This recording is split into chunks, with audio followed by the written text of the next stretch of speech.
यानी हम जो भी पूजा होती है, अर्चना उपासना होती हैं, उनको जब हम 9 दिन करते हैं तो इनके जो नियम होते हैं तो हमें किस तरीके से करना चाहिए। जैसे मंत्रों का उच्चारण जब भी हम कर रहे हैं, मंत्र जाप करते हैं, तो हर मंत्र के लिए या हर जो देवी देवता होते हैं उनके मंत्रों के उच्चारण के लिए क्या किसी अलग माला का यूज़ करना चाहिए, बहुत से लोगों का सवाल था। तो उसी के लिए मैंने ये वीडियो बनाया है कि देखिए, जैसे शिव जी के मंत्रों का उच्चारण आप करते हैं तो शिव जी के जो मंत्र होते हैं उनके उच्चारण के लिए आपको जो माला होती है रुद्राक्ष की, यदि बड़ी माला है तो ठीक, नहीं तो आप छोटी माला जैसे इस तरीके की जो माला होती है उससे भी आप इसका जाप कर सकते हैं। 108 मणि देख के आपको लेना है। ये जो माला होती है रुद्राक्ष की, इसको आपको मंत्र जाप के लिए ही रखना है। इसके उपरांत जैसे आपका जो भी पूजा स्थल है वहाँ पे इसको वापस आप रख सकते हैं, क्योंकि ये होता क्या है, बहुत सारे मंत्रों का उच्चारण करके हम इसको चार्ज कर देते हैं। जब ये चार्ज हो जाती है तो इसमें शक्तियाँ आ जाती हैं। तो ये शक्तियाँ हम यदि अपने गले में धारण करते हैं तो उसको झेलने की शक्ति हमें होती है, तो हम अपने गले में धारण इसे कर सकते हैं। वैसे मैं ये राय दूंगी कि मंत्र की माला जो आप जाप करते हैं उसको आपको देव स्थल पे ही रखे रहने देना चाहिए, और जो आपकी जो पहनने की माला होती है उसको आप दूसरी माला को आप पहन सकते हैं। उसको भी भले ही एक बार अभिमंत्रित कर लीजिए, और उसको डेली आपको अभिमंत्रित नहीं करना है। वो सिर्फ एक दिन आपको 108 बार आपको मंत्र जाप कर लेना है, और शुद्ध और पवित्र करके, जैसे कच्चा दूध होता है, गंगा जल होता है, इसका छिड़काव करके आप इसको शुद्ध और पवित्र कर लीजिए। उसके बाद इसे धारण आप कर सकते हैं। इसके अलावा जो स्फटिक की माला होती है, ये स्फटिक की माला से भी शिव मंत्रों के जाप हम कर सकते हैं। माता आदिशक्ति के दुर्गा मंत्रों का जाप भी हम कर सकते हैं। हालांकि ये बहुत वजनी होती है, धारण करने में बहुत प्रॉब्लम होती है इसको। तो हम इसको क्या करते हैं, जब मंत्र माला आप जाप कर लेते हैं उसके उपरांत आप इसको शिवलिंग पर भी रख सकते हैं। ये वहीं रहती है जहाँ आपका शिवलिंग है, वहाँ पे आप इसको रखे रहने दे सकते हैं। तो शिव मंत्रों के जो जाप होते हैं वो स्फटिक की माला से भी किए जाते हैं और रुद्राक्ष की माला से भी कर सकते हैं। दोनों मालाएं जो हैं उनका इस्तेमाल हम शिव जी और माता आदिशक्ति यानी दुर्गा जी के मंत्रों के लिए हम कर सकते हैं, उच्चारण कर सकते हैं, जाप कर सकते हैं। इसके अलावा जो तुलसी की माला होती है, तो जैसे कृष्ण भगवान के जो भी मंत्र जाप होते हैं इनके लिए आप इसको यूज़ कर सकते हैं, अभिमंत्रित करके इनको जप सकते हैं या पहन सकते हैं। तुलसी की माला भी जो पहनते हैं उनको बहुत ही सुख शांति और कहते हैं ना, मन का जो टेंशन तनाव होता है वो दूर होने में बहुत ही मदद करती है तुलसी की माला। मैं हमेशा पहन के रखती हूँ इस माला को। हालांकि मैं इससे जाप नहीं करती, मेरी जाप की जो माला है वो अलग है, दूसरी है। इसके अलावा देखिए, जैसे नवरात्रि में आप क्या खरीद सकते हैं, इस तरीके के जो स्फटिक के शिवलिंग होते हैं।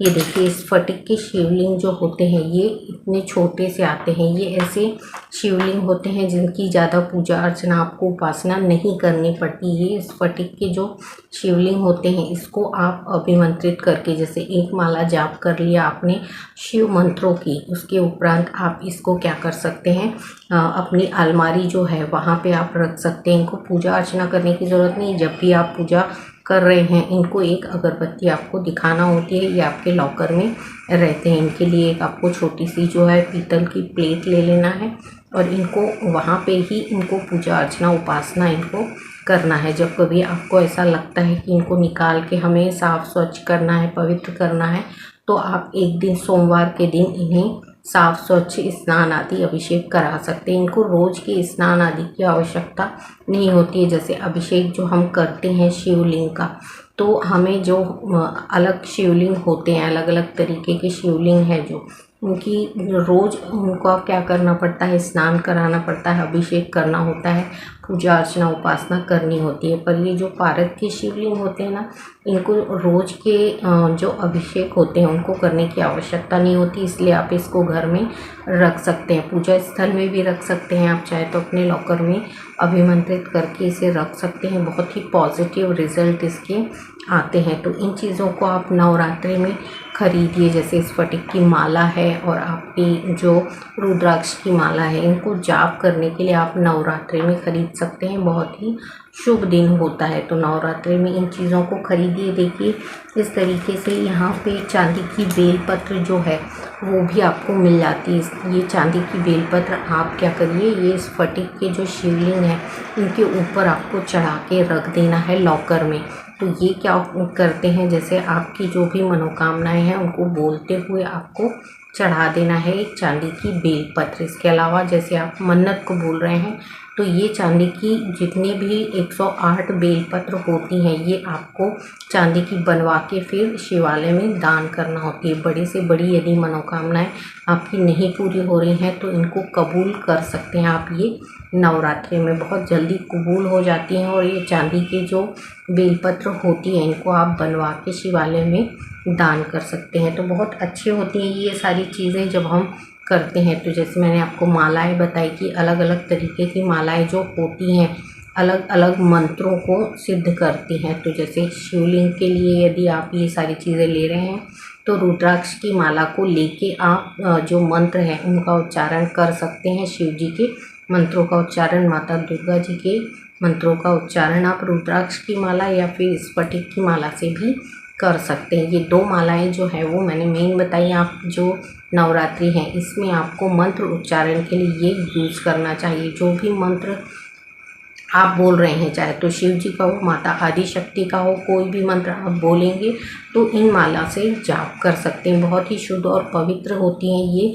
इनको अपने गले में भी धारण कर सकते हैं, पर जाप की माला अलग होगी आपकी और आपके धारण करने की माला अलग होगी। तो इस शिवरात्रि में आप ये चीज़ें लेके शिव जी को अर्पण करिए, माता आदि शक्ति को अर्पण करिए और अपनी मनोकामनाओं को बोलिए। देखिए बहुत जल्दी जो है आपकी मनोकामनाएं पूर्ण होती हैं। तो इस स्फटिक की शिवलिंग ले आइए इस नवरात्रि। देखिए आपकी जो भी मनोकामनाएं हैं वो शिव जी और माता पार्वती जो आदि शक्ति हैं वो पूर्ण कर दें।